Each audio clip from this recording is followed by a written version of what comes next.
After a tense week for the U.S. in Afghanistan, there was another white-knuckle moment that nearly turned into a global crisis today. A truck on the runway just as Secretary of Defense Leon Panetta was about to land, and moments later, the driver, an Afghan who has worked as a translator for American forces, went up in flames.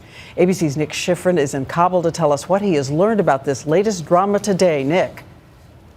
Diane, the U.S. in Afghanistan is suffering from a cascade of crises, and the Defense Secretary came here today to personally reassure the troops the mission is still on track, but his own trip was almost derailed just as he arrived.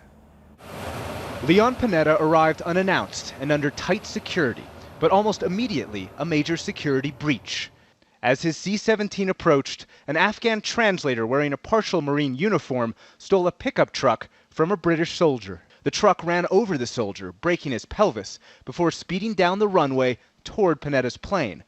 But the pickup then fell into a ditch. The driver got out and apparently lit himself on fire. Military security rushed to the scene, and the Afghan jumped on their truck.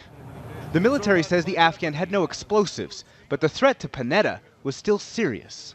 Just because there were no explosives in the car doesn't mean that it couldn't do very serious damage. Anything hitting an airplane at a very high rate of speed, especially with the mass of a small pickup truck, could do very, very serious damage. This is the first visit by a senior U.S. official since an American soldier massacred 16 Afghan civilians.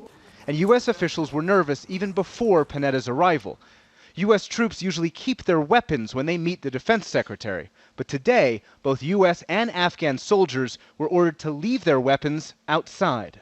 Inside, Panetta acknowledged the growing distrust between Americans and their Afghan allies. We'll be challenged by our enemy.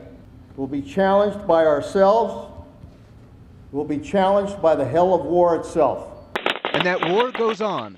President Obama insisted today the withdrawal of U.S. troops will not be accelerated. We're going to complete this mission, and we're going to do it responsibly. The 38-year-old staff sergeant believed to be responsible for the massacre was flown out of Afghanistan tonight.